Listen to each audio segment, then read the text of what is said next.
I don't believe he's on the line. Okay.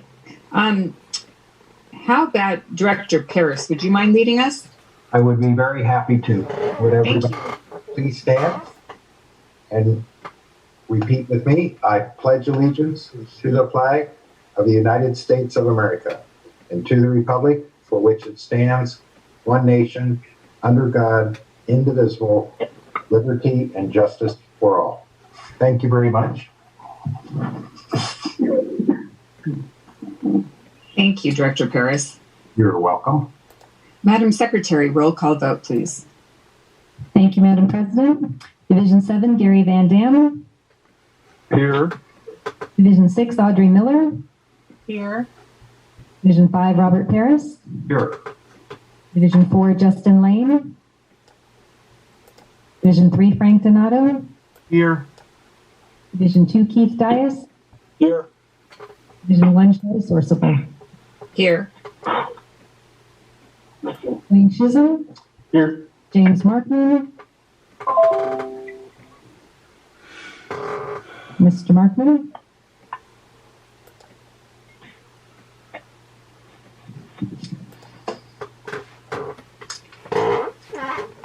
I know he's on the line. Okay, we'll move on. And Holly Hughes present. Thank you, Madam Secretary. Item number 4, adoption of agenda. I'll make a motion, we adopt the agenda. This is Keith. This is Rob. Second motion.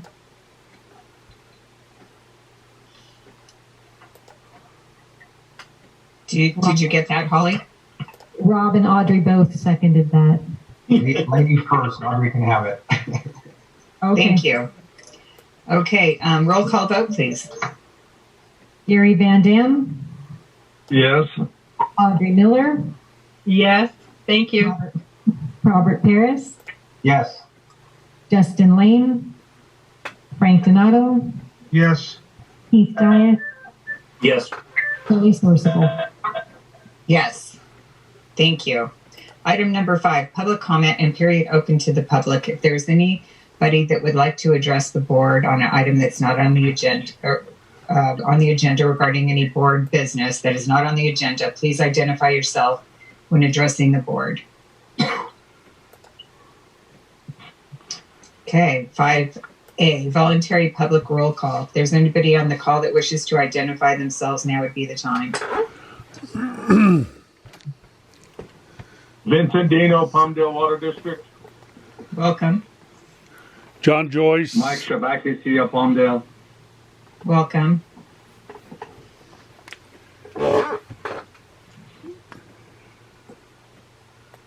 John? Oh, sorry. Yes, John Joyce reporting for the community papers. Welcome and thank you.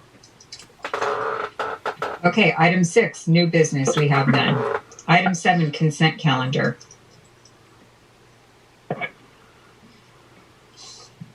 Do I have a motion to approve? I'll make a motion, we approve the consent calendar. This is Keith. I'll second it. This is Frank. Thank you. Roll call vote, please. Gary Van Dam. Yes. Audrey Miller. Yes. Robert Paris. Yes. Justin Lane. Frank Donato. Yes. Keith Dias. Yes. Shelley Sorcible. Yes. Thank you. Item 8A, items for consideration and possible action. Capital Improvement Program Committee, Director Donato. Yes, we met this last week, and we're considering possible action approving an addendum of number 2 to the Upper Amagosa Creek Recharge Project. We're going to have, I guess, it looks like Matt's going to go and give us the update what has taken place here. All right. Thank you, Director Donato, and good evening, Board. So we have before us a consideration of Amendment Number 2 with our co-op agreement between Avek, City of Palmdale, Palmdale Water District, and LA County Water Works related to the construction of the Upper Amargosa Creek Recharge Project. So I'd like to point your attention to page 36 of the board packet. We have a brief staff report there and the supporting documents that we'll be considering this evening. So just a little bit of background about the agreement that we currently have for this project. The agency committed to $2.5 million in cost sharing towards the capital cost of this project. In the agreement, Avek is to own, operate, maintain the turnout, the 48-inch pipeline that goes from the California Aqueduct down to the recharge basins near 25th Street West and Lake Elizabeth Road. And there's also a large metering vault to the flow going from the aqueduct to the recharge basin. Avek is to provide the State Water Project water subject to availability for the project. Palmdale Water District will also provide their Table A State Water Project water to the project as needed. And then the project partners I mentioned earlier will proportionally split the annual O&M cost related to this project. And we are working on a more and defined O&M agreement with all of the project partners. And I should point out that I believe Mike Shabakti and Chuck Heffernan with the City of Palmdale are on the line and available if we have any questions. Somebody's got needs to mute. Valley Law Firm has given voice to people seriously injured for decades and has litigated thousands of cases for clients. All count cases are handled in-house by a legal team that has the resources litigation to ensure that The noise is coming from 609-1287. call the Valley Law Firm for a free consultation. Thank you. Oh.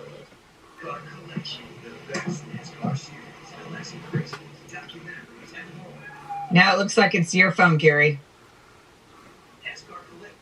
Oh, I don't know how. It's might so wanna quiet mute on it. my end. Okay, all right.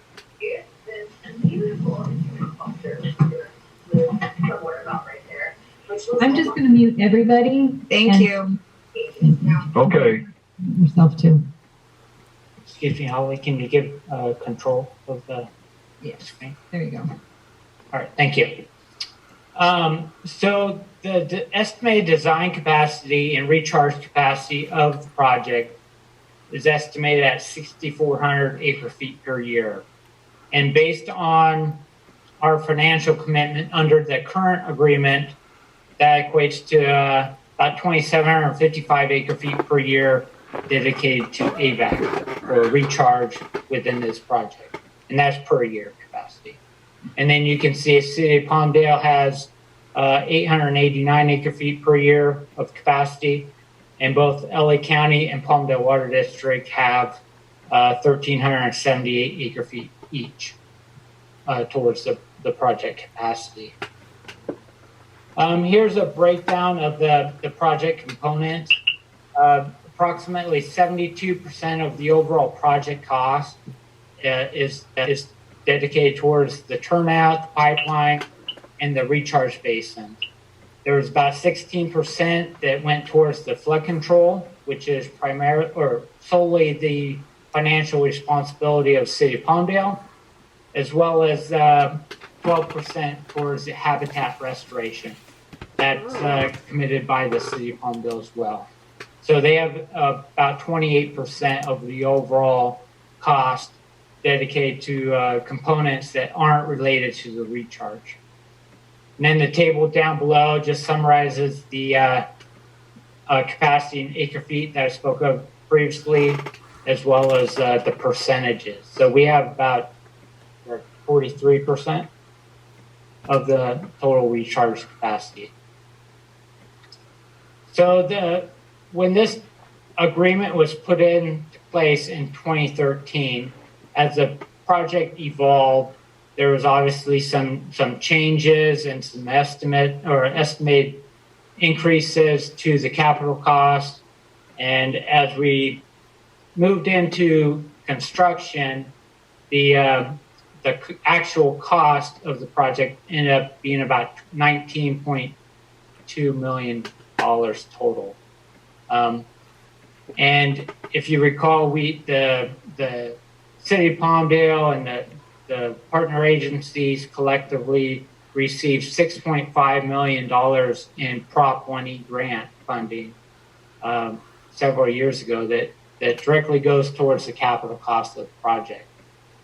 Then you take out the 28% that is not related to the recharge, is about $3.5 million, and that was committed by the City of Palmdale, and that leaves about $9.1 million that needed to be made up between the 4 project partners towards that is dedicated towards the recharge component. As I mentioned, there project of this magnitude obviously will have some change orders. You can see a list of summary of the big change orders listed there, 1 through 8. Probably the biggest one was during the design prior to starting construction, DWR changed the location of the turnout along the aqueduct several times. And that triggered both design costs as well as environmental amendments that the project had to go through. And there were a number of change orders, total amount of $637, or approximately 5% of the total construction and CM cost was in change orders, which is a pretty good number. That's always the target number for change orders on a project of this size and scope. So overall, the change orders were in line with what we see in the industry. This is a table that summarizes the project capacity, the current cost under the original agreement, and what is requested by the City of Palmdale for additional costs from the project partners to maintain their current project capacity. So you can see at first few columns, we've already gone through that. In the 4th column from the left, you can see the share based on total capital cost. That's a breakdown of this $9.165 million. And you can see based on Avek's percentages, that is $3.941 million. Then you subtract out the $2.5 million that we previously committed under the project agreement. And the amendment asked from the City of Palmdale is $1.441 million. And you can see a breakdown of Palmdale's, LA County Waterworks, and the City of Palmdale's cost there. So this was presented to the committee, and we talked about various options. The first option is we could, as an agency, stick with the $2.5 million that we committed previously, and hope that the other project partners would pick up the cost. But the downside to that is it would reduce our project capacity from 2,700 acre feet down to about 1,773 acre feet per year, or 43% down to 27%. The second option is to increase our project funding by $1.44 million and maintain our 43%, or 2,755 acre feet per year. So looking at both options, it would increase our one-time capital cost from about $900 an acre foot up to $1,400 per acre foot. So as a comparison, what the committee recommended is we look at some of our existing projects and see where this cost per acre foot lies within our current projects. And you can see we looked at the West Side Water Bank, which has been a very successful project for the agency. if you looked at just the recharge component, not looking at the recovery side, being the recovery wells, it's about $1,100 per acre foot. But then once you add the wells in, it's about $1,600 per acre foot. So it's in that ballpark between what we're seeing at Westside Water Bank. And just a reminder, the Upper Amargosa is solely a recharge facility. There are no recovery wells associated with that project. So, the agency can utilize the project in really wet years. It'd be a good place for us to put excess water. It's also a good location to provide replacement water to the Antelope Valley Water Master. And if any of our customers need any banking, that may be a good location. So based on all that, the Capital Improvement Committee and staff are recommending that the board approve amendment number 2 with project partners in an amount of that $1,441,159, and then authorize the general manager to execute amendment number 2. And with that, I'd be happy to answer any questions. Do any of the directors have any questions? I have a question. This is Director Sourceable. You said that the change orders were 600 and how much did you say the change orders were for the project? Collectively, 637,000. So does that mean that the project was over by 637,000? So no, the project was over more than that. Yeah. From the original estimate. The change orders, once the contracts were awarded to the contractor, then from that point through completion, there was 637,000 in change orders. But the overall project increased. The overall project, back here. I don't remember, or it was 12.5 million was the original estimate back in the day. So it's 7 million over budget? 7 million is what the actual, 7 million over the estimate is what the project came in for actual cost. How did it get so out of whack?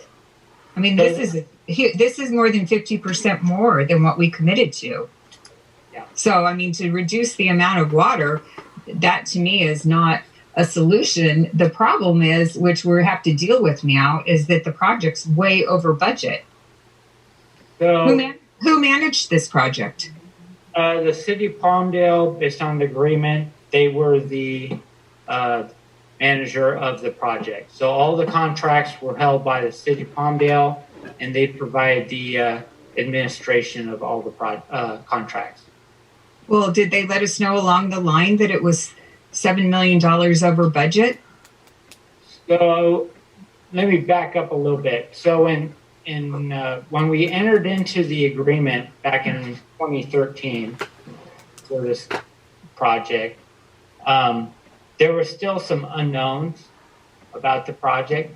So the construction estimate was just that. It was an estimate, best guess on what the total project cost would be at that point in time. There were some changes and tweaks to the project as it went through the design process. I don't recall what the estimate, the refined estimate was at the time the contracts were let out to bid. Maybe the city of Palmdale could answer that question. But, I think the agency did anticipate some cost overruns because it was, 7-8 years ago that the original estimate was put in place. I would have expected that we would have had better notice that this was happening. And how are we going to come up with $1.4 million? Yeah, so the budget does include some funds to cover the additional expense. but the staff would recommend that the remaining amount would come out of agency reserves, as most capital projects do. So Matt, this is Chuck Heffernan. Yes, Chuck. I did a raise your hand, but I guess I'm not sure if that really registered. So I'll just cut in, I guess. This is Chuck. This is Chuck Heffernan, Director of Public Works for the City of Palmdale, and I just want to remind everyone that the agreement was entered into in 2013. Obviously, it was 7 years ago. At that time, in the agreement, it was estimated that the project would be $14.5 million. So that's what's in the agreement. That's the estimate that they had at that time. Obviously, over the course of time, just the cost of materials was considerably more now than it was at that time. And so that alone, in addition to that, we had the design changes as Matt laid out. So that just the cost of the going from, at one point we had the pipeline coming down, the turnout was on the north side of Elizabeth Lake Road, coming straight down the hill. State decided that was not a good location, and so they moved it to the other side of Elizabeth Lake Road, which significantly lengthened the distance of that 48-inch pipe that came down from the turnout, and the cost of the turnout went up as well. And so there were a lot of cost increases that didn't really relate to, just somebody missing a budget. It was more increase in costs, increase in the actual cost of materials, and the cost of meeting the state's requirements. And we did provide budgets, along the way. If the board would we could, come back with, all those different milestones or those points. But, the fact was that it did increase considerably. Okay, well, I'd like to interject. This is Frank Donato. First of all, the state doesn't tell us what side of road of Lake Elizabeth to put it on. Okay, so I don't know where that information came from. Okay, number two, I was told by both my managers that the County Waterworks approved the concept originally. After we went to bid and got going, they decided and said we can't do it because it would go over their pipeline. Can somebody correct my statement? So this is Matt. What Chuck was referring to about the alignment, that had to do with the actual turnout location, which DWR does have a say in the location of the turnout, and then that dictated the alignment of the pipeline. Is that correct? Yeah, but okay, that's fine. Their property. Talk about Lake Elizabeth Road. Was there, there was a conception and a preliminary meeting on the pipe going down Lake Elizabeth Road that needed to be moved. The County Waterworks didn't want it on there because it was going to go on top of it. Explain that. Yeah, so that there was a conflict with an existing utility that you point out, Director Donato, which was an existing LA County Waterworks pipeline. Okay, so let's stop right there. So when you guys, the city of Palmdale, I didn't want, I wasn't going to go through this because it's your guys' fault and Waterworks. When you guys sat down at the table and put out the maps and the schematics of where this was going to go, everybody left that table approved it. So what happened was we went out to bid. Then it gets started, and then the county says, Waterworks, let's just throw the public utility out the window. LA County Waterworks, who is a partner of this project, said, no, you can't do that. And that was about $2-3 million overrun right there. What I want to know is, I want to know as a director who's built tens of millions of dollars worth of pipelines in my 30 plus years, where why the county waterworks isn't picking up the difference in this tab, because they should have stopped us before we went to bid. Can And somebody answer that question? let me, Yeah, I think. give Go ahead, Chuck, Dan. let me give Chuck an opportunity to verify the cost for the utility conflict. It was not 2 million plus just for that change. But I'll let Chuck answer that. Yeah, and I'll let Mike Wait. Let's talk on about the exact amount. I'm telling you right now, you guys, what we should do is delay this and you guys come back with a fine tooth comb, because I'm going to tell you right now, it delayed, you had to redo the secret report. Okay? And that delayed time in the bidding of the piping, which raised the price. I'm telling you, when you go back from the beginning, it's going to be a couple $1 million. Yeah, no, I would, the change in the location from the turnout being on the north side of Elizabeth Lake Road to the south side, that's what caused us to go back and just modify the sequence. It wasn't a significant change, but it had to be done. We had to redo it.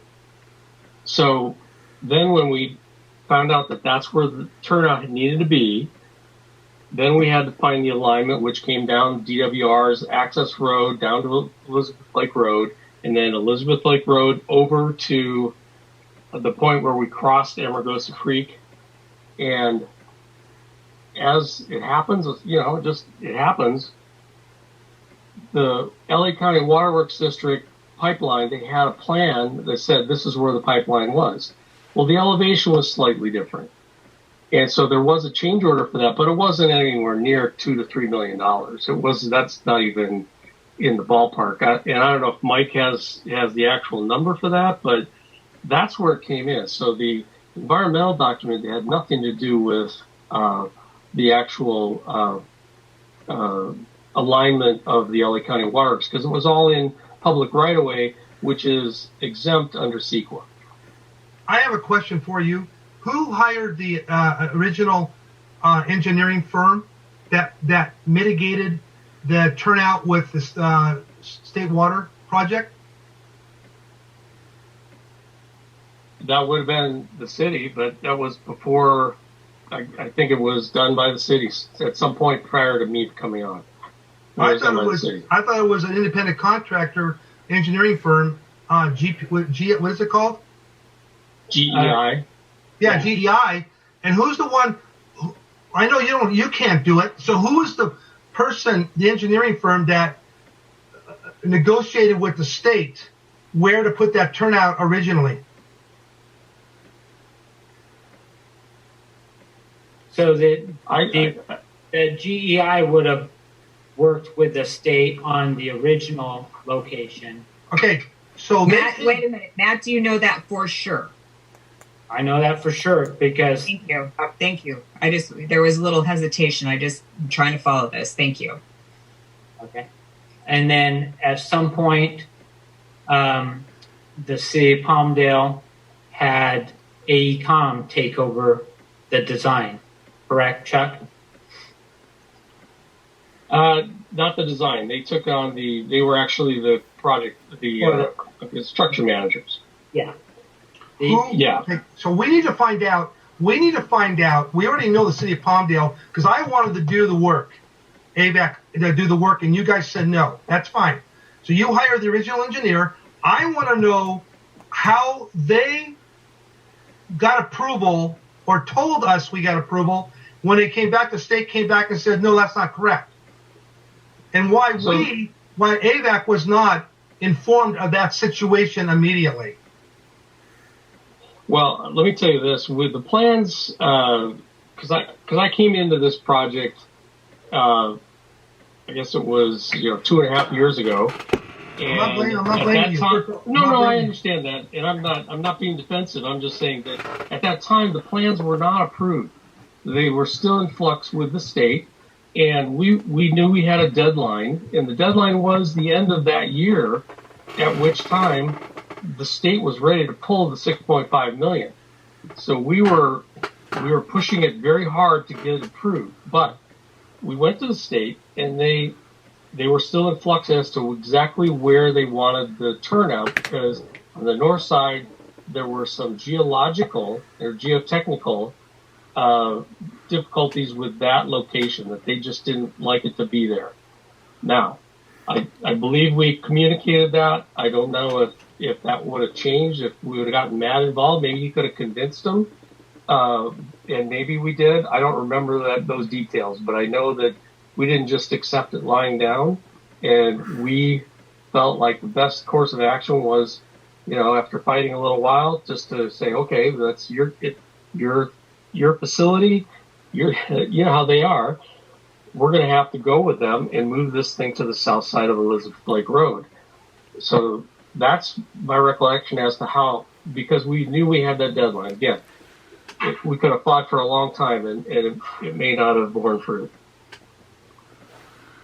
I'm not sure if hopefully that answered your question. I understand what you said. It doesn't answer my question, because the original engineer who sat with the design people from the state basically said this is where it is.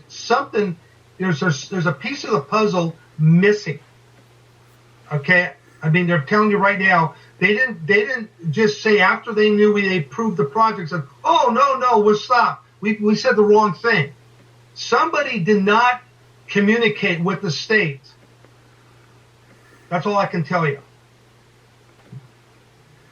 Well, I can't deny that or defend what was done then. I can just tell you I've dealt with the state, particularly DWR, on things, and it's not an easy task sometimes. I'm sure you can understand that. And, I know. I've done turnouts that taken a year and a half to get in. Yeah. I mean, I'm not disagreeing with that, but I knew about it the whole time when a problem occurred every 30 days. We get a bill that's an override of millions of dollars, and Avek's got to pay their proportionate percentage, or we're going to lose our percent of the water. And that's what I think some of the directors were having an issue with. But that's why there's nothing we could. We could sit here like you said, and whatever. I think the problem is the changeover is the city of Palmdale. They can't keep anybody. They change over all the people all the time, and nobody knows what the hell when the project started. Okay, so we have to make a decision as directors. We could sit here and tell them to go back and get all their invoices, go through this whole thing, dispute it. I mean, that's one option. Or the option is that we have to bite the bullet, or maybe I still believe it's the Palmdale City was in charge. Simple as that. Okay, who they hired, who took it over. Avek had no pull in that decision making, but yet we got to pay the largest part of the tab. I agree. Mike Shabaki T has a question. Go ahead.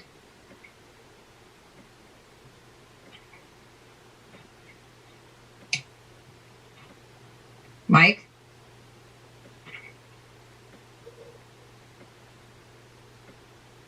Okay, well, I don't know what happened to Mike. This is where I have a problem. When we've had contracts with other entities and we have an agreed upon price, similar to our agreement with Met, if we're going to have a cost overrun, we don't just spend the other person's money.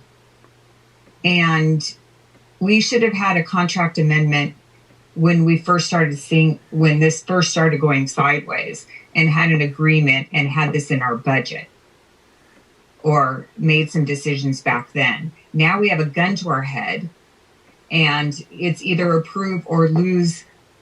Actually, we'll pay more for the water and we'll have less water. So we are stuck between a rock and a hard spot, but we don't have, as far as I know, we don't have an agreement to pay this money. And our agreement says that we still get that amount of water. So I think we need to talk to our attorney a little bit about this too. Well, why don't we just table this until we get some answers? Because the gentleman here, Chuck, is really, he's the one that's really between a big rock, because he wasn't the initial project manager. And you know, I mean, somebody would have to go back and see who authorized the go ahead on the project. I mean, I could be wrong. Maybe the contract says that it's an open-ended check to the city of Palmdale, but that's not I don't the think so. usual way we do business. Yeah, I don't think so. No. Because it doesn't. Director Schwartzwell, this is Matt. Yes. So the original contract does spell out if there is additional cost on the project, the partners have a choice, and that's why I laid out earlier. The choices are to either pay the additional funds to maintain their capacity, or reduce their share of funds, and then their share of the capacity gets reduced. So that's covered under the original agreement. Yeah, but does it say in the original agreement it happens at the very end of the project after it's $5 million over budget? It doesn't go into that level of detail. Yeah, of which we have to pay $1.4 million, which is more than 50% more than what we agreed to pay in the beginning. I don't know. Hello. Mike? Yes, sorry about this. I have been trying to call in. I'm just going to move this way. If I may clarify everything on the project, this is Mike Strabak, the City of Palmdale. Ms. Sorsabal and Frank, what happened is when the project was $14.5 million in 2013, and when we started the project, they didn't consider the material and also the design of the turnout within the aqueduct will be changed in 7 years. Also, we had the issues regarding the cofferdam, because the cofferdam that was designed was not accepted by DWR. Okay, wait. Yes. So, okay, I don't know explain what that is. Who designed that? Well, the design at that time they were designed by engineer GI, but then DWR did not accept the design of the engineer. Wait, slow down. Yes. This is what we listen. We're not there for this. That's a very important point. That's the point I was looking for. Is that the city hired them on? They did hire this engineering firm. They did the work. They submitted it to DWR, and they didn't accept it. Now, let me explain something. No, wait, let me finish. We, AVAC, never heard a word about that. Yes. But, Mr. Donato, when we designed the project, the system, I guess the structure changed. DWR changed the requirement within 7-8 years. You design something today, it might not be valid for 8 years from now. Okay. And that's why we had to go back and modify the design of the turnout. For example, the amount of the steel we are using, the amount of concrete we are using, the location of the turnouts, and also the cofferdam. They already designed the cofferdam to put it in the aqueduct to, drain the water and build this. But unfortunately, DWR said, no, we're not accepting anything from the engineer. The contractor has to do it. And that's why it took some time. Okay, and then the issue Mike, I'm not disagreeing. That's great, Mike. I'm glad you're telling us this because we knew nothing about this. Yes. And you know what, Mike, you know that some of the directors on here are pretty intelligent people and understand exactly what you're talking about if it's brought up to them in a committee meeting or a board. I know exactly what you just said, but we were not told, and we would have had an issue with that because we would have known, the directors of AVAC, that there was a big surprise coming down the road. It's my fault, but I did send the report monthly to all the partners and try to explain everything. And I did tie all the CMs and everybody to cut the cost down. This 5% that you see, $630,000, from $12 million, both contracts, we had $600,000 just change order. We try to, because as you know, Frank, I don't like to spend money. And I did suppress these people, and I was after them. And $12 million a project, we had $600,000 change order. How come that it's $5 million? The project cost $5 million more, so I don't understand how you can say that the change orders were only $637,000. Sherry, the issue was when $14.5 million during the time that they did the contract. This was 2013. The 2013, the material cost and the design wasn't known. And when they made the contract among all the partners, when we start that time when they started designing, the design criteria changed within 7 years.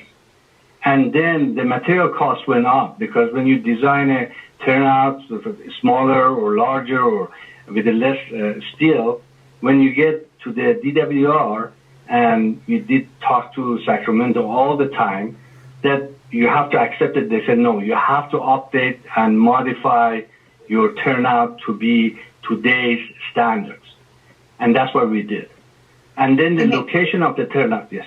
Sorry. Maybe I need to understand why this project took so long. And I think I cannot answer that because I was working for Avek that time. But I've been with City of Palm 2018 until now. This is maximum 2.5 years. When did you start the project? I mean, how many years was the project started before you came on board? Well, it was 2013 that they started, and I got here in 2018. So nobody's telling us what the hell happened for those 5 years. Well, unfortunately, Mr. Donato, the people left. The people retired, and I don't know what to say about them. But once I got to City of Palmdale, they told me this is your first and the most important project for you, and that's why I started the project. I started in 2018.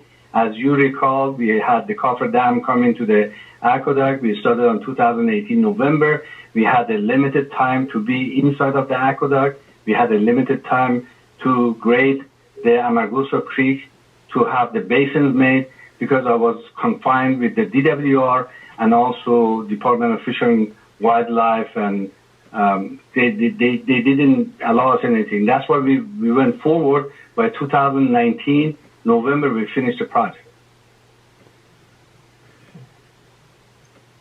Well, at least it's a great project. But I will say, too, that the increase from the 14.5 over 7 years is less than a 5% per year. I mean, when you talk about increase in price of materials and just inflation, labor, etc., yes, it did take too long. I know they had a lot of problems with the environmental approvals and DWR approvals and things like that. Was there turnover at the city? Yes, absolutely there was. And if I may say, the Northwest Pipe, the only one was here, and then later on they closed that. I guess the factory in Mexico. We couldn't get the pipe cheaper to the Antelope Valley. This is after when they had the tariff and then the border was closed. That's why the cost went up. Well, the reason why the cost went up, you just told us, is because the length of time it took. And the reason why it took so long is because there was basically nobody in charge of the project during those years that was at the city long enough to fulfill this. So we're having to feel the brunt of that problem.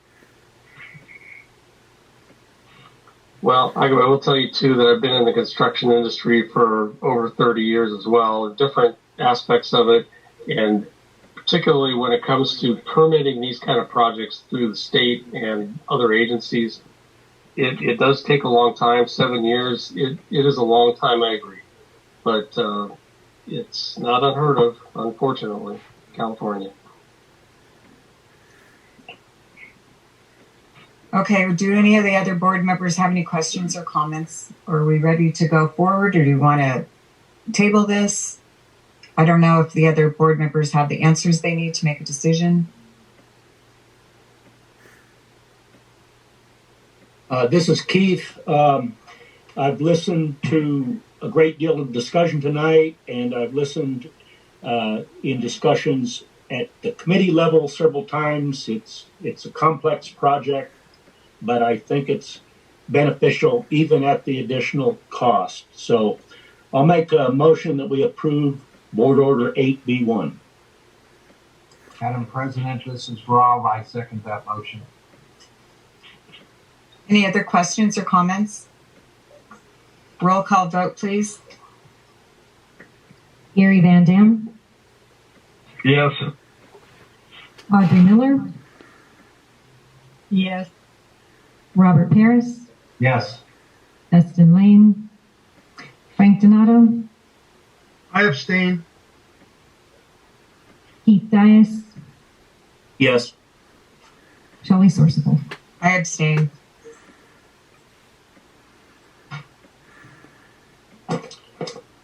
Okay, motion passes. Does that conclude your report, Director Donato? Let's see here. I got so many notes I got to look at here. Yeah, on that. Yes, on item 8A1. Yes. Thank you very much, Director Dias. Item 8B, Delta Conveyance Yes. Negotiations Committee. Yes, thank you, Madam President. The Delta Conveyance and Negotiation Committee met last Tuesday, and we discussed the Site to Reservoir Project Participation Agreement between Avek and Tejon Ranch, and I believe staff has a report for us. Yes, thank you, Director Dias. Good evening, this is Matt again.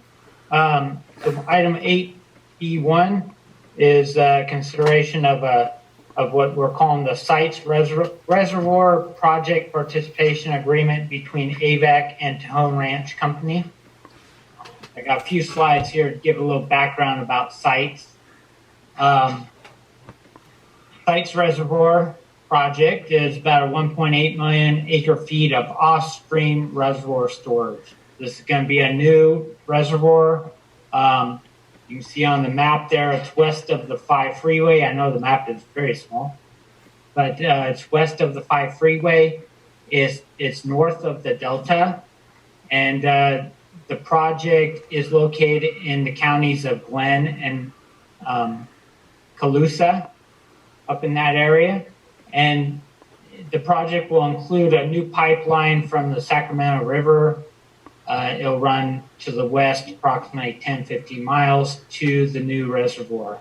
So there was a joint power authority formed with local agencies and districts to form the Sites Reservoir JPA and pursue the construction of this project.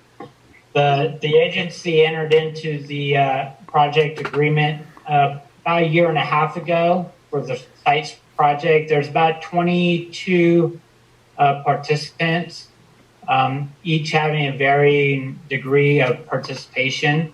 Avek has reserved 500 acre feet, and that's solely for the benefit of Tejon Ranch. Tejon Ranch has an interest in 500 acre feet of this new storage capacity, and they can't directly participate in the project with the JPA. So that being a customer of Avek's, they've asked us to sign on for that capacity. And Mr. Markman, with our agency, prepared the agreement that's going to be considered this evening, lays out the terms and conditions for Tejon Ranch to fully reimburse the agency for all costs associated with that 500 acre feet. The agreement also covers all phases of the project as it moves from conceptual to design into construction. So in addition to covering the costs passed on by sites to the agency, Tejon will be responsible for the administrative cost of agency staff to facilitate this agreement. Next slide, I went through most of those. Yeah, I kind of talked too fast, and I've covered those 3 bullet items. So the item before you this evening is the actual agreement between Avek and Tejon. which is included in your board packet on page 66. Pretty short and sweet agreement. Tejon Ranch has already approved the agreement as written. They've executed that and returned it to us. So if the board approves it this evening, included in the motion should be to authorize our AVEX general manager to execute said agreement and return it to Tejon Ranch. And with that, I'd be happy to answer any questions. Yeah, Matt, Director Van Dam, are we just trading dollars on this deal or actually making something? The agreement is written where they're covering the actual cost that were charged by sites, and as well as covering our administrative costs. So if staff is working through something or attending meetings on behalf of this project, we would recoup those costs. But to answer your question specifically, we are not making a profit on this agreement. So why are we going there? What's the reason for that? As a state, Tejon Ranch is a tax-paying customer of AVEX within our service area, and they've asked AVEC to reserve this capacity for them. So that's why we're doing it. They are a customer. Okay. Yeah. Okay, any other questions?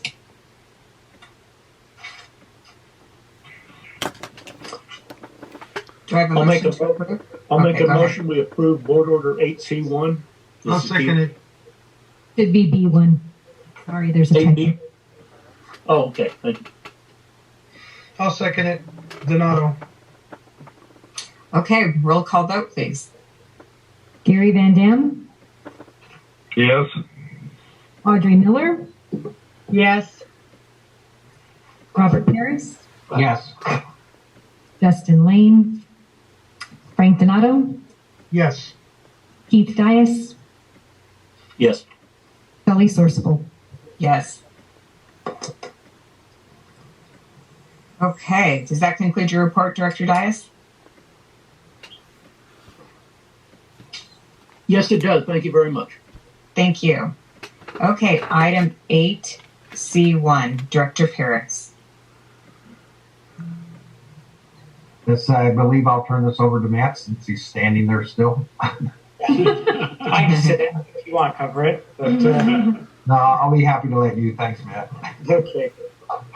Good evening. This is Matt again. So the Water Master Committee met earlier this week, or I guess it was last week already. Tomorrow we'll have our monthly Water Master meeting at 10 a.m. And included in your packet, again on page 94, is the proposed agenda for tomorrow. And just want to go over a couple things real quick.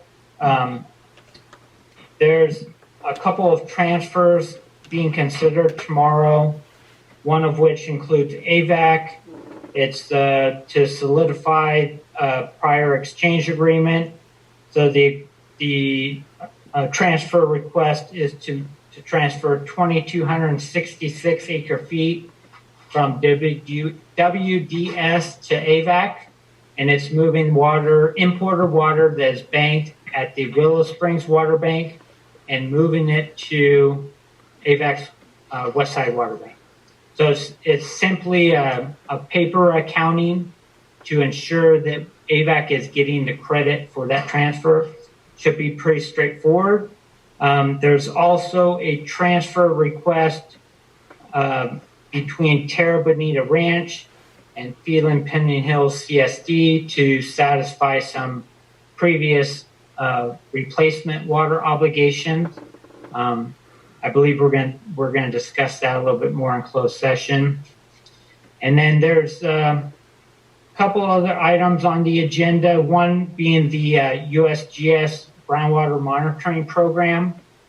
So as you know, historically, the Antelope Valley State Water Contractors Association has picked up lion's share of that cost of that program.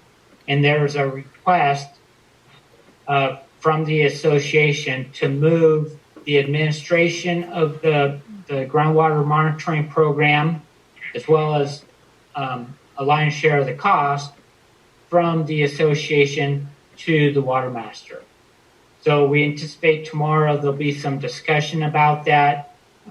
Most likely not a definitive agreement on which way we go with that, but at least we can start the discussion and see how it could work into the 2021 budget for the water master. So that's a move that we've been talking about for some time, trying to move that program to the water master. So tomorrow is the first discussion of that. And then also there's been some requests by the advisory committee. Some parties are requesting that we develop a policy within the water master, revise our rules and regs to make sure that we are charging applicants and recouping legal expenses paid for processing individual transfer requests or production right requests, and recouping those attorney fees. We currently do a good job recouping admin staff's time, as well as the water master engineer's time and fee, but this was as an additional move to cover all the costs by the water master. Hopefully see which way that goes, but again, I think tomorrow would just be some discussion. We'll hear from legal counsel on his recommendations, and then probably a final decision would come back at a later date. And with that, I'd happy to answer any questions or fill you in on anything else happening with water master.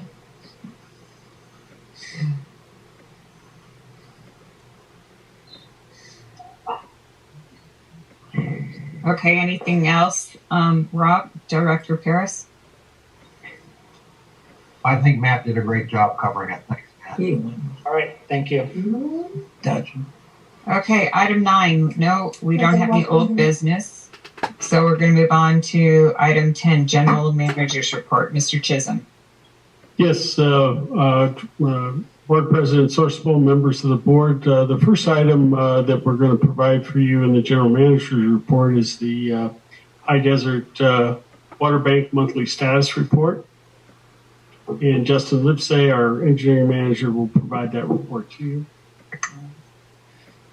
Thank you, Mr. Chisholm. Good evening, President Sourcewell and members of the board.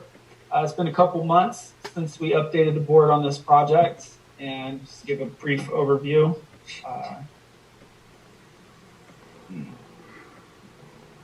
Just to remind the board members what the project is all about. So we have an objective to recharge and recover up to 70,000 acre feet per year with direct pump back to the state water project, and an overall goal of storage of up to 280,000 acre feet within the project site with a 10% leave behind. Some of the short-term goals over the next 3 months is to continue finalizing the land acquisitions on the site, as well as bid and award a contract for drilling of 4 pilot recovery wells, the water quality and production that we might be able to get out of the site. Here's an overview of our project partners. As a reminder, we've got major project partner in Metropolitan Water District, as well as Kennedy Jenks providing us with program management support. And we've hired Stantec as the engineer of record. We also have our legal team of James Markman and Doug Everts for land acquisition purposes.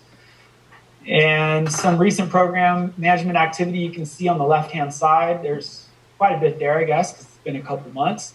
But we completed the geotechnical program that we talked about back in July, and as well as the shallow and intermediate piezometer installations, which were completed. Those will be equipped with some monitors so we can watch the water recharge through the basin and see how the groundwater levels are on once we get into that. The Dodgers must have scored a run, maybe. Yeah, something happened. We need to mute everybody, please.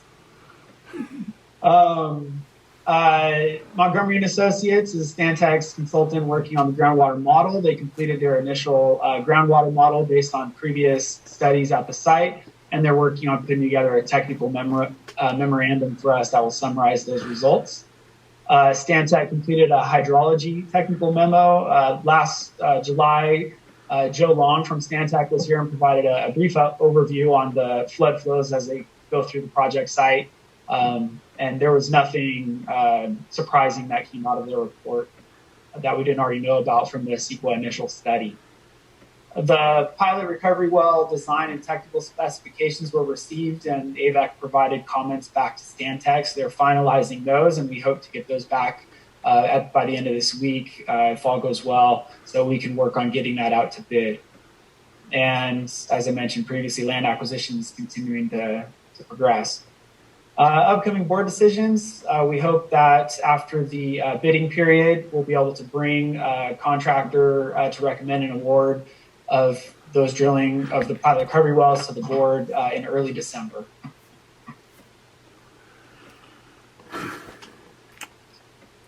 Some of the engineering and field work that's been completed. The geotechnical work was completed, as I mentioned. That was 25 total borings and 27 test pits. The shallow and intermediate piezometer drilling was also completed. There were 16 total installations of about 150-foot deep drillings and paired with about 75-foot drilling. We've got a photo of those completed coming up later. I mentioned the groundwater model and the hydrology model as well. Technical specifications we talked about. We did have a couple of workshops with Stantec to go through conceptual site layout alternatives, and we're continuing to work through those to see what might work best for the site. And Stantec is working with DWR on options for a temporary or permanent turnout for phase one recharge. So one of the early goals for the project was to get some recharge going early on. We're calling that the phase one recharge, and we hope to be able to get about 10,000 acre feet on the ground early before the full project is developed. And then we toured Coachella Valley Water District's Whitewater Recharge Project here just recently. One of the civil design leads from Stantec worked on that project. I've got some photos coming up here regarding that. Any questions? Sorry, that was kind of a lot on the last two slides. Do any of the board members have any questions? All right. A couple of photos can break things up. This is a photo of some of the geotechnical soil samples which were collected in the field, kind of a pillbox looking thing, but they've got the soil samples collected every 5 feet as they progress down. And you can see the first 50 feet on the right, and they classify those and make determinations on collapsible soils or liquefaction or how the water might percolate through the soil. So I thought that might be interesting for board members to see. Here's the whitewater recharge basins from Coachella Valley Water District. This is an aerial view that I got off of Google Earth, but there are 16 total recharge basins going back this way. Smallest one's about 16 acres, and the largest one is, I think, around 55 acres or 60, somewhere around thereabouts. And those are designed that they can recharge into just a few of them on either side here, and then down again in here. And those overflow from one basin to the other. And the reason this was interesting for us to go see, sorry, there's a photo of what those look like from ground level. You can see in the foreground the water going into that basin, and then you can see a little bit in the background of how the next basin is being filled. So the reason this was interesting for us to go look at is one option under consideration is the notion of using concrete lined canals to convey water through the project site as opposed to buried underground pipelines. There is a cost savings by doing the lined canals this way that might be something we would want to consider when the time comes. But this is a photo of what it looks like. It's worked very well for them. The staff out there said that they really liked the idea of using the open canals, not much maintenance involved with it. And they really spoke highly of this design. The way it works is they've got a gate here, which they can close, which then can back this water up and overflow here into the adjacent basin. And while we were out there, their staff was gracious enough to show us that in action, and they closed this gate. We waited a few minutes, and sure enough, there it goes overflowing. Or they could allow it to continue down that lined canal to the final exit point into one of the basins further down. It was a very interesting tour. They were very gracious and spent their time with us, but definitely worth seeing. As I mentioned before, there's a photo here of our completed piezometers. One of those is 150 feet deep and the other is 75, and those will allow us, those are all placed within what we anticipate to be the stage 1 recharge area, and that will gather quite a bit of information as we begin infiltrating water in that location. Next steps up for the construction will be after we get the contract awarded. Start drilling 4 pilot recovery wells and a deep 1,000-foot deep monitoring well. Any questions on any of the construction or design progress before I move into budget? All right. Just to remind the board, we have an estimated capital project budget of $131 million associated with this. The way it breaks down is shown here on the table. We've got, completed the preliminary design. We've got our project engineering budget here and program management, and as well as construction, land, and overhead. So to date, we've spent $11.3 million. We have a remaining available budget of $116 million left on the project. That's all looking good so far. So a summary of the contracts that we've entered into. Of course, I mentioned earlier, Kennedy Jenks for program management support, as well as Stantec, who's the lead engineer on the project. This is the payout that we've made to them to date, and the total percentage of the contract that reflects. And we have established a capital program account for this project, and this is some of the spending in that account. Of course, you can see the initial deposit to us from recouping some of the early on costs, about $8.3 million from Metropolitan, as well as a $5 million advance to cover future project costs. So that was an initial $13 million payment to Avek from Metropolitan. That account now has been drawn down to about $2.236 million at this time. And knowing that we have the pilot well drilling coming up, we did submit an invoice to Metropolitan for an additional $6 million just, I guess, a couple weeks ago to get that into the account before those costs come about. On the schedule, going back a couple months, I guess, we had the groundwater model. The zone drilling was completed in September. We had our site layout workshop late September. And then some of the outlook for upcoming tasks, we'll have our bidding of the recovery wells, as well as recommendation to the committee, and then ultimately the full board coming up here in December. Nothing to be concerned about at this time. Everything's going pretty well. And no board actions tonight. I'd be happy to answer any questions that anybody has. Great presentation, Justin. Thank you. Thank you. Okay, on to the general manager's report. Yes. All right, this is Dwayne Chisholm, and this is general manager's report for October 27th, 2020. We've just completed the end of the weather cycle, and it's been very dry up north. You can see the numbers here through September, and you won't see this chart anymore as we move forward. You can see here that, whoops, I'm sorry, let me go back. Once again, this is all these are the stations that record precipitation through this area. It's used as a gauge to predict what the precipitation is going to be. You can see that 19 and 20, we have 31.7 inches 76, 77 was the lowest at 19. So you can see we've had 14, 15 was a little bit better, and 17 and 18 was pretty low. So we've had 3 years of very below average precipitation, which is 51.8 inches here. And then these are some of the wetter years.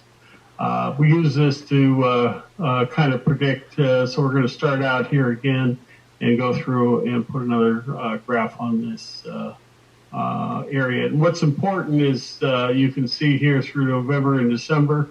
In January, as we're building water supply, this is what allows us to anticipate what type of table aid deliveries that we'll be receiving, and be able to utilize excess table aid deliveries through our transfer and exchange program.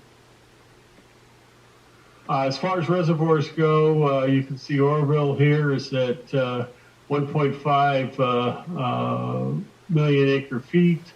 It's a little less, about 43% of its total capacity.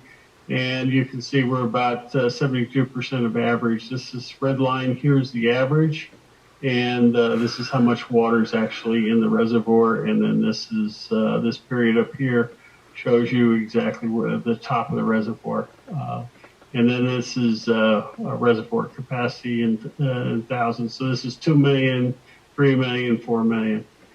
This is San Luis Reservoir, and you can see here we're right about 89% of our average, about 43%. This is where we should normally be in this location. And if you look at the other maps, you can see that the reservoirs are pretty close to their average locations throughout the state. So we're not in terrible shape starting out the water year, but certainly another dry year will put some significant stress on the whole state system. This is another graph that shows this is the average line for Oroville Reservoir, and this is where we are today. This is San Luis, and you can see we kind of coming in the same location where we have a peak here in April and May where we're storing all the water that we can. And then we purposely drain this reservoir, preparing for the next year. Closer to home, we're running about 97 million gallons, 37 million gallons a day, sorry. And so you can see we have a total capacity of 122 million gallons a day. So we're running, a little less than a third, probably 25% or so of our total capacity that we have within the whole system. As far as our geopurification, we continue with the 7.4 to million gallons a day for the others for the West Side Water Bank, and this is primarily to keep that freshwater pipeline, the SNP line, fresh with water. If you don't have water flowing through it, then it tends to stagnate, and we need to maintain the water quality in that pipeline. And then we have 1.8 million gallons a day coming in from bench, just exercising those wells. So we got a total of 9.2 million gallons a day. All of our facilities are off for recharge. The East Side Water Bank is actually going through some maintenance in some of their ponds. And so that's, we are not recharging at this particular point. This graph is something that we've used, and I think it's a very good graphic. If you look here from when we started this back in 2010 to where we are 2020, you can see that the board has been very successful in the last 10 years of moving from no reserves in the water bank. You can see we had a couple of good years in here, brought up some reserves, had to use some during this drought period. And then with the 2 wet years, be able to add considerable amount of water. And we have this 92,647 acre feet of water is available to the agency to be utilized to meet our customer demands. This 27,000 acre feet is actually water that is derived from our exchange agreement with Metropolitan, which was the precursor to our High Desert Water Bank agreement. So we have 27,000 acre feet available for Metropolitan in the water bank. So we're up closer to, in total amount of water that we have available, close to 120,000 acre feet. This graph here is the one that we show that shows what our customers have asked for, which is the light blue line. And then the dark blue line is actually what we have delivered them. And you can see the pattern that we have here. As far as water quality updates, this graphic shows this is several years of results, and you can see this one here is the I believe it's that's a Vincent Hill tank that always is a little difficult for us to maintain, but it's still way below the 64 parts per billion line, and then that's the actual MCL. So we're still doing very well as far as water quality goes. As far as maintenance operations, we're continuing on with our plant maintenance projects, the Phillips Lab project, and as I mentioned, we're doing some maintenance to our recharge basins on the East Side Water Bank. Happy to report that we continue to implement all of our protocols for COVID-19, and we have no new cases. As far as the schedule goes, we got our AB Water Master meeting tomorrow at 10. Veterans Day is Wednesday the 11th. We have a tour with Congressman Garcia on Thursday, November 12th at 10 a.m.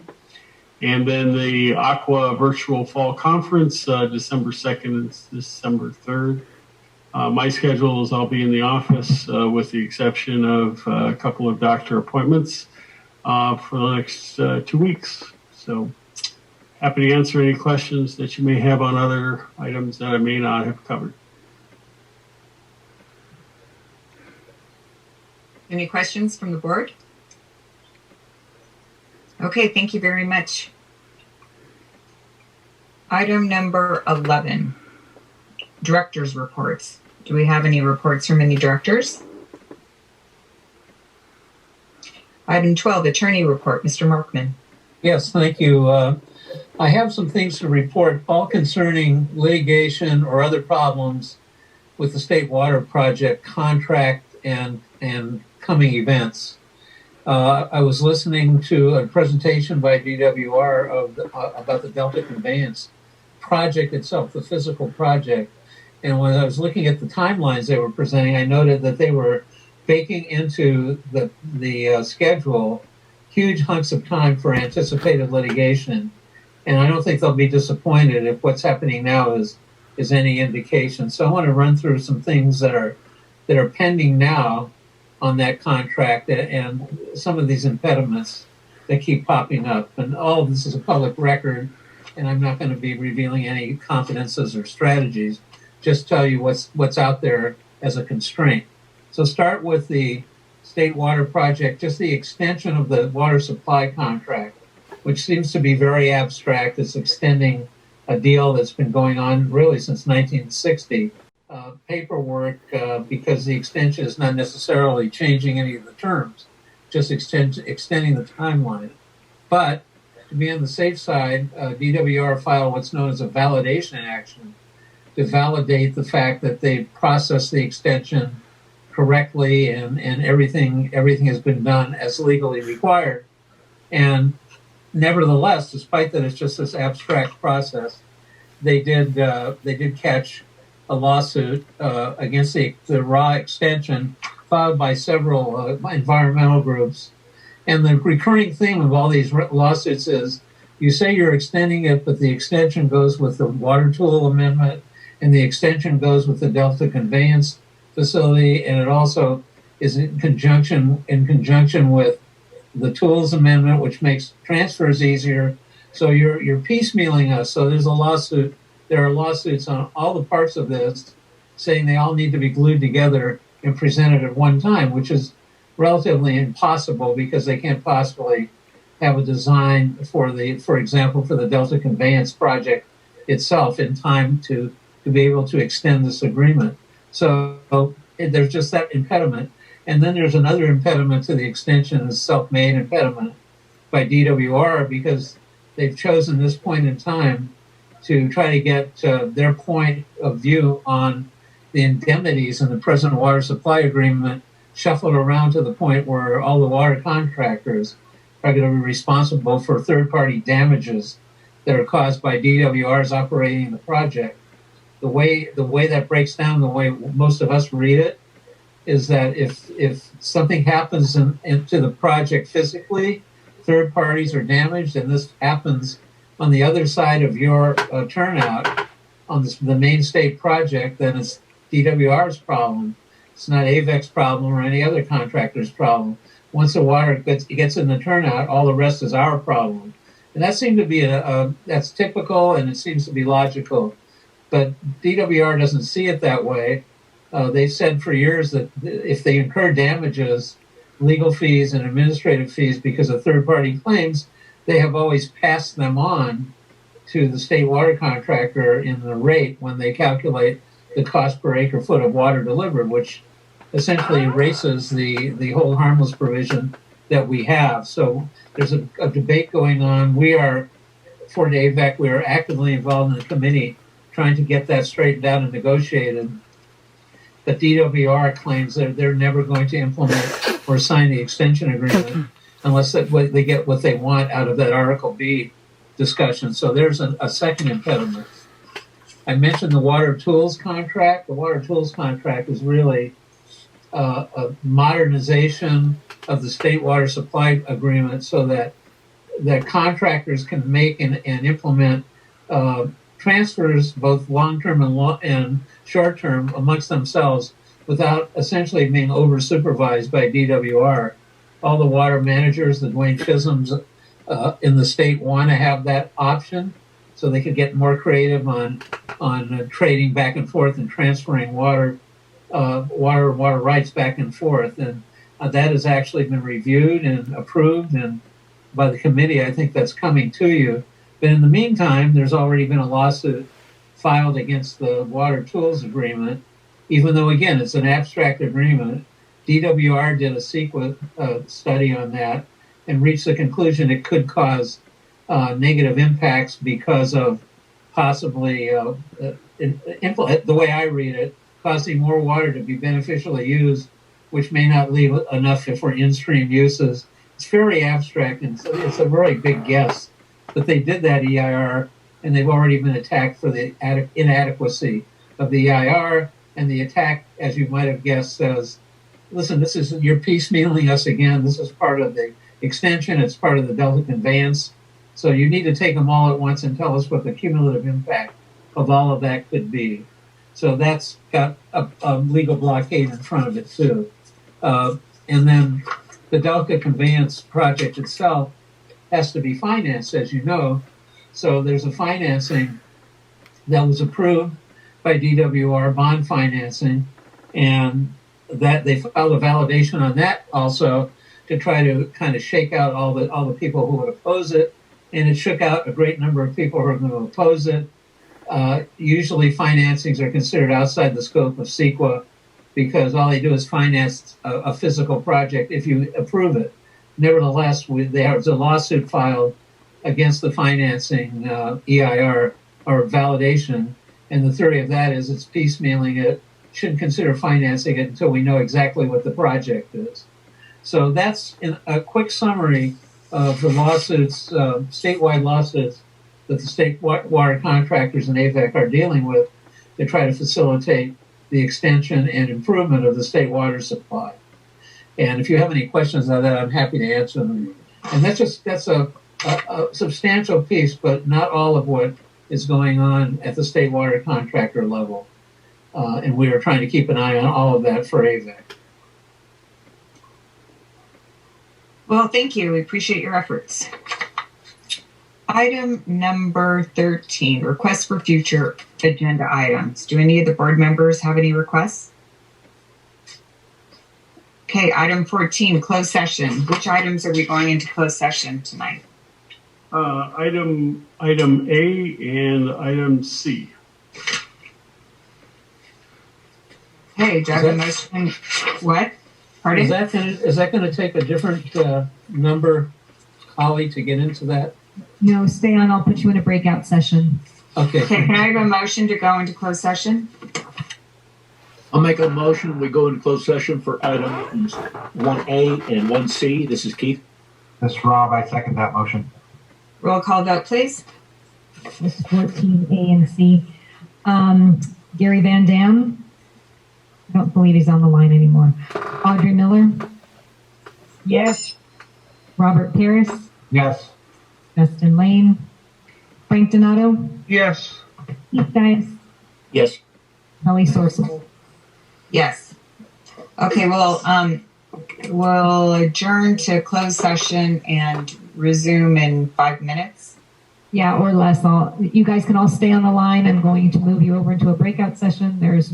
You might have to answer join. So if you don't see it, there might be something for you to click on to join the closed Okay, session. thank you.